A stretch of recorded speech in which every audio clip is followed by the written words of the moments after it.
I'll be the first to admit, men might not be always direct and transparent. They might be telling you what you want to hear. So how do you know if a man truly wants to commit to you? Well, keep watching this video. I'm going to tell you 5 of the more bizarre signs that a man wants to commit to you.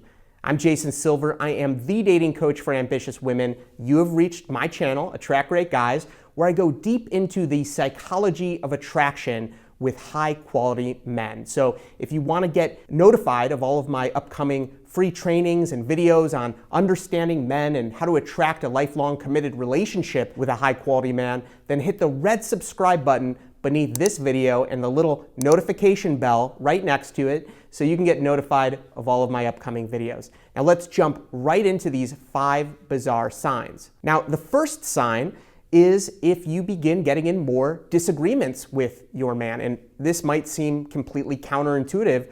Why would us getting into disagreements be an indicator that he wants to commit to me? And I'll tell you, by understanding what your disagreements are about, you can get deeper insight into what he is really thinking.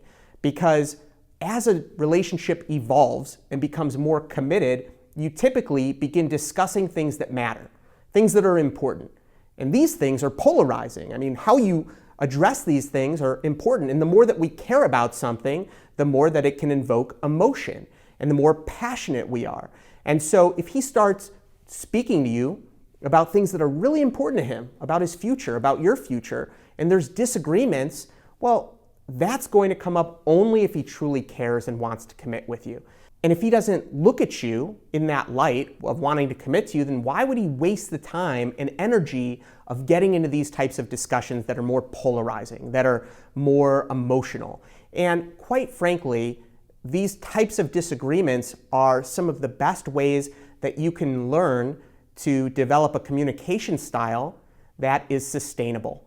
Because any lifelong committed relationship, in any committed partnership, you're going to have to go through and move through disagreements and compromise. And the way in which you do that is essential in the health of your relationship. So the more that you come across these disagreements, but also moving through them in a healthy way, the more that he may want to commit to you and the more that you may know that this is the right relationship. Now, I actually did this with my wife. I remember we would get into these disagreements even before we were married about raising children. And we would have these crazy scenarios like, what if they said this or did that? What if, we could send them to this school or that school? And we would get in these disagreements about very specific situations with our fantasy children. And we would just stop and we'd start laughing like, oh my goodness, why are we arguing about this child that we don't have? And it's because we were planning a future with each other, and these things really did matter. And we were discussing it before it became a real issue. That's the same reason why my wife and I actually went to therapy with one another shortly after we got married, before there was any issues, because we figured, why wait until we get into these big disagreements to learn tools and communication styles that can be helpful to us. So we're like, listen, therapy can be great. It can be a great way for us to learn how to develop more intimacy and to communicate with one another better. So we went initially just as like a fun activity. And so I encourage you also to look at these disagreements as opportunities to build a deeper, more committed, healthier relationship.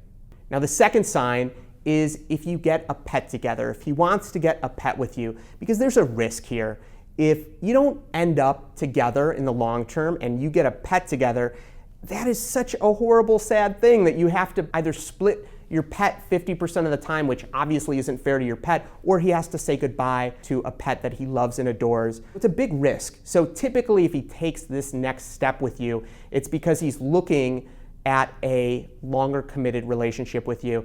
My wife and I actually, and I highly recommend pets before children, my wife and I got a Doberman from the Illinois Doberman Rescue. He was, I think, 11 months old at the time, 10 or 11 months old. His name's Rocky. And for us, it was such a great opportunity to learn shared responsibility and working together to help train this dog and bringing the dog to training classes. And it's obviously different having children, but it still was a really good step that we took together.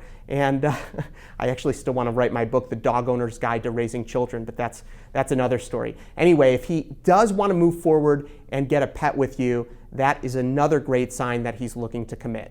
The third sign is if he's planning for a big trip with you in the future, 3, 6, 9 months out, because vacations or travel requires a financial investment. It requires you purchasing airfare, purchasing maybe things for your trip or hotels or places to stay. And all of these financial investments are great indicators that he's looking to stick with it in the longer term. And also just in general, traveling with one another is a commitment because it takes a certain personality to be good travel buddies. And it's another great way for you to deepen your relationship. My wife and I went on our honeymoon to Israel. We just rented a car and drove all around Israel, and it was incredible. It was just such a bonding experience. Every day we did something adventurous and a little scary, and it just built a strong bond between both of us. And we still look back at that trip as one of the most bonding experiences that we've shared. And so I encourage you, if you have the opportunity to travel and he's pushing for it, I encourage you to do it. And also notice that he's pushing for travel in the future because it's a great indicator that he's looking to commit to you. The fourth sign is if he's making his relationship status very public. If he's telling his friends and family and his social circle that he's in this committed relationship with you, that is a very big indicator that he's serious. Because if a man is hiding that information, if he's not sharing that with his friends and family and social circle, if his Facebook status still says single, then there's the opportunity for him to play the single man or pretend to be single when he's meeting other women or when he's going to different events or functions. But the more that he puts it out there and he lets people know, no, I am in a committed relationship, he's basically burning the bridges. He is putting his own ego on the line, because when we put ourselves out there that we're in this relationship, if it doesn't work out, that's a risk, because no one wants to be seen as someone who gets in and out of relationships very often. So it's definitely something to consider. The more public he makes it that you are committed and in this relationship, the more invested he is and the more that he wants to commit. Now, the fifth and final sign that he wants to commit to you is if he starts revealing deal breakers.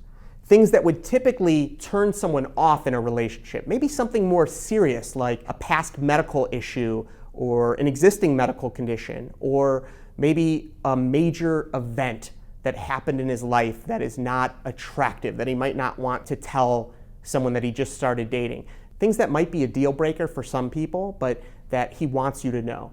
And he's likely revealing more and becoming more intimate and transparent with you because he's looking to you as someone he wants to commit to. Now, I remember earlier on in the relationship, I think it was the third or second date, I actually told my wife that I had overcome an eating disorder.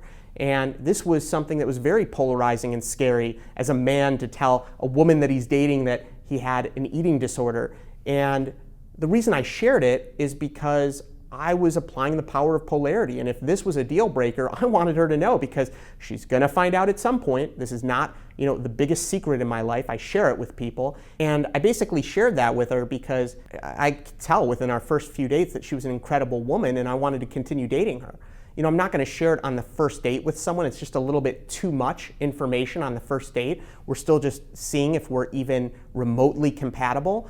But for me, I was, very, very polarizing. And I didn't want to waste her time or my time, so I said it earlier on. Some people are not as polarizing and might wait months to reveal certain things and to bring you into their circle of trust. But once they do that, just realize that it's probably because they are wanting to commit to you and build a deeper relationship. So the more that you learn about them, the more transparent they are, the more they're likely investing in the relationship. And I dive deep into some of these strategies like the power of polarity in a free training that I offer you. Just click the link in the description beneath this video and I will give you instant access to this training. I encourage you to check it out. It's really powerful.